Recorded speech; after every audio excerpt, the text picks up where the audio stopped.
दुनिया जहान के इस स्पेशल एपिसोड में आपका स्वागत है। इस हफ्ते हम बात करेंगे गुजरे साल में मिली कामयाबी और नए साल में आने वाली चुनौतियों की। पिछले साल में कोरोना महामारी ने जो दुख तकलीफें दी, उनसे लड़ने के लिए पूरा देश एकजुट हो गया।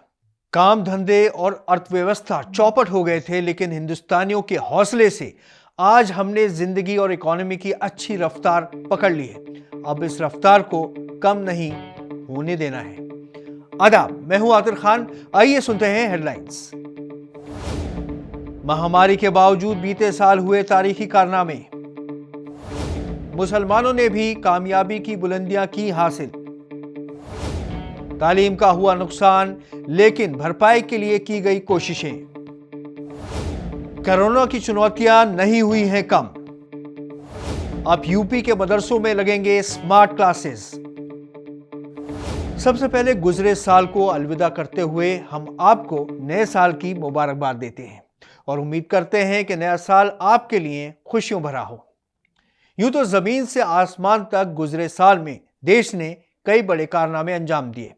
कोरोना महामारी को इस साल मार्च में 3 साल मुकम्मल हो जाएंगे। लगभग 1.5 अरब आबादी वाले अजीम मुल्क हिंदुस्तान ने सबसे कम वक्त में 100 करोड़ वैक्सीन का टारगेट पूरा कर लिया और दुनिया में इस आंकड़े को पूरा करने वाला पहला देश बन गया।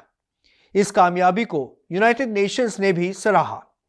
कोरोना महामारी के माहौल में भी हिंदुस्तान के लिए टोक्यो ओलंपिक्स काफी यादगार और तारीखी रहा। एक लंबे वक्त के बाद एक साथ 7 मेडल्स हासिल किए, जिनमें नीरज चोपड़ा ने भाला फेंकने के मुकाबले में गोल्ड मेडल हासिल किया। किसानों की लंबी जद्दोजहद के बाद सरकार ने तीनों काश्तकारी के कानून वापस ले लिए। इंटरनेशनल लेवल पर एक बड़ी कामयाबी हासिल करके हिंदुस्तान ने यूनाइटेड नेशंस की सिक्योरिटी काउंसिल की सदारत की। 21 साल बाद 2021 में हरनास कौर संधू के सिर पर मिस यूनिवर्स का ताज सजा। लेकिन खुशी की इन खबरों के बीच इस साल ने जाते जाते chief of defence staff general Bipin Rawat समेत 14 और फौजी अफसरों को एक हेलीकॉप्टर हादसे में हमसे छीन लिया। कोरोना महामारी के खिलाफ जंग में सभी ने बढ़ चढ़कर हिस्सा लिया और खास तौर पर फ्रंटियर वॉरियर्स ज्यादा तारीफ के हकदार रहे। उन्हीं में से एक हैं डॉक्टर शाहिद जबील, जिन्होंने इस लड़ाई में अहम रोल अदा किया है। वो एक मशहूर वायरोलॉजिस्ट हैं। सरकार ने उन्हें एडवाइजर बनाया था। वो आज भी इस ओहदे पर काम कर रहे हैं। इसी तरह सदफ चौधरी ने यूपीएससी में 23वां मुकाम हासिल किया। इसी साल एक बहादुर फोटो जर्नलिस्ट दानिश सिद्दीकी अफगानिस्तान में जंग की कवरेज करते हुए तालिबानों के हाथों शहीद हो गए। 7 अगस्त 2021 को नीरज चोपड़ा ने टोक्यो ओलंपिक्स में भाला फेंका और गोल्ड मेडल जीता। उनके पहले कोच नसीम अहमद सुर्खियों में आ गए, जो पंचकुला के रहने वाले हैं।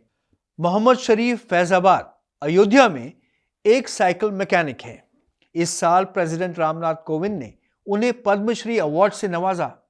वो पिछले 28 सालों से लावारिस लाशों की आखिरी रसूमात अदा कर रहे हैं। यूपी में हापुड़ के फिरोज आलम, जो पुलिस में कांस्टेबल थे, 5 मर्तबा नाकामी के बाद 6ठी बार यूपीएससी में कामयाब हो गए और पुलिस अफसर बन गए हैं। मोहम्मद सिराज हैदराबाद के क्रिकेटर ने सबसे ज्यादा विकेट लेने वाला खिलाड़ी बनकर मुल्क का नाम रोशन किया है। वो एक तेज गेंदबाज बनकर उभरे हैं। 2021 इसलिए भी अहमियत रखता है कि इस साल में कोविड महामारी से होने वाले नुकसान को न सिर्फ पूरा किया गया, बल्कि यूनिवर्सिटियों, कॉलेजों, स्कूलों और मदरसों में तालीम को पटरी पर लाने की बड़ी कोशिश की गई। लॉकडाउन के दौरान ऑनलाइन तरीके से वर्चुअल तालीम का सिलसिला जारी रहा। इसके बाद धीरे धीरे क्लासेस शुरू की गई। ग्लोबल मीडिया एजुकेशनल काउंसिल ने जामिया मिलिया के प्रोफेसर एसपी खान को मीडिया और कम्युनिकेशन के मैदान में उनके काम के लिए इनाम से नवाजा। अलीगढ़ मुस्लिम यूनिवर्सिटी के 18 बीटेक के स्टूडेंट्स को कई कंपनियों ने जॉब ऑफर की। इसी यूनिवर्सिटी को नैक ने ए ग्रेड दिया। रहमानी 30 ने सीसेट एंट्रेंस इम्तिहान में 100% कामयाबी हासिल की। जामिया मिलिया की एक नाबीना स्टूडेंट रूबीना को पीएम रिसर्च फेलोशिप के लिए चुना गया। मौलाना आजाद नेशनल यूनिवर्सिटी ने एजुकेशनल स्टैंडर्ड्स को बेहतर बनाने के लिए Telangana minorities residential educational organisation के साथ एक समझौता किया और इसी के साथ नए कोर्सेज भी शुरू किए गए। दारुल उलूम देवबंद और नदवतुल उलेमा लखनऊ में ऑनलाइन क्लासेस भी चलाई गई। हमारे घरों की दीवारों से 2021 का कैलेंडर जरूर उतर गया है, लेकिन ऐसे चैलेंजेस हमारे सामने छोड़ गया है जिनसे हम तन्हा नहीं निपट सकते। इसके लिए हमें एकजुट होना पड़ेगा। जब कोरोना अपनी बुलंदी पर था तो हर तरफ कयामत का मंजर था। बीमारों को अस्पताल में बिस्तर नहीं मिल रहे थे तो किसी को ऑक्सीजन के लिए भीख मांगनी पड़ रही थी। हमें वो खौफनाक वक्त याद रखकर नए साल को गले लगाना होगा और किसी भी आने वाले खतरे का ये सोचकर सामना करना होगा कि हम अपने हुकूक के साथ अपने फर्ज को भी अदा करेंगे।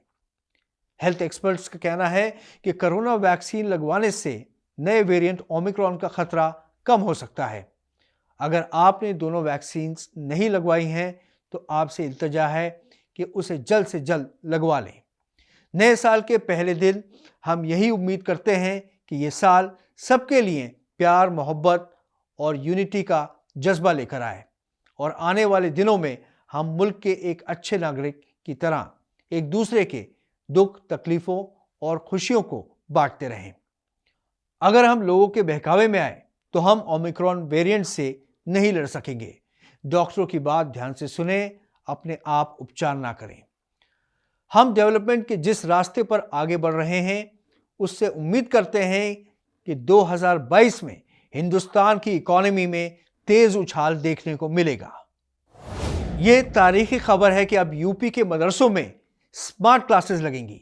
मदरसा बोर्ड के सदस्य कमर अली का कहना है कि मदरसा बोर्ड से मान्यता प्राप्त सभी मदरसों पर यह लाजमी तौर पर लागू नहीं होगा। इच्छुक मदरसों में ही प्री प्राइमरी कक्षाओं को संचालित करने की इजाज़त दी जाएगी। इसके लिए अध्यापकों का इंतज़ाम मदरसा प्रबंधन को ही करना होगा। यूपी मदरसा बोर्ड के चेयरमैन डॉक्टर इफ्तिखार अहमद जावेद के मुताबिक मदरसों में उम्दा तालीम के लिए एनसीईआरटी के पाठ्यक्रम का प्रशिक्षण देने का फैसला भी किया गया है। अरबी और फारसी मदरसों को आधुनिक तकनीक से जोड़ते हुए मदरसा आधुनिकरण योजना के तहत स्मार्ट क्लास, एस्ट्रोनॉमी लैब, ई बुक, ई लाइब्रेरी जैसे सहूलतों पर भी जोर दिया जाएगा। सबसे पहले मॉडल के तौर पर 30 मदरसों को चुना जाएगा। ऐसे मदरसों को भी इजाज़त दी जाएगी जो पूरी तरह से अंग्रेजी मीडियम से तालीम देना चाहते हैं। प्री और प्राइमरी क्लास में बच्चों को तालीम देने के लिए स्मार्ट क्लासेस की पहल की जाएगी। हाल ही में हुई यूपी मदरसा बोर्ड की बैठक में बुधवार को मदरसों में आधुनिक शिक्षा के लिए कई अहम फैसले पर रजामंदी बनी। अब मदरसा शिक्षा परिषद से मान्यता प्राप्त सभी मदरसों में प्राइमरी स्कूलों की तर्ज पर प्री और प्राइमरी कक्षाओं को संचालित किया जाएगा। यूपी में मदरसा शिक्षा परिषद से मान्यता प्राप्त तकरीबन 16,352 मदरसे हैं। इनमें से 554 मदरसे सरकार से अनुदानित हैं। इन मदरसों में कक्षा 1 से 5 और कक्षा 5 से 8 तक की कक्षाएं संचालित की जाती हैं। मदरसा शिक्षा परिषद ने बोर्ड के अन्य प्राइमरी स्कूलों की तर्ज पर प्री प्राइमरी कक्षाओं को भी संचालित करने का फैसला किया है। नया साल आपके लिए मुबारक हो।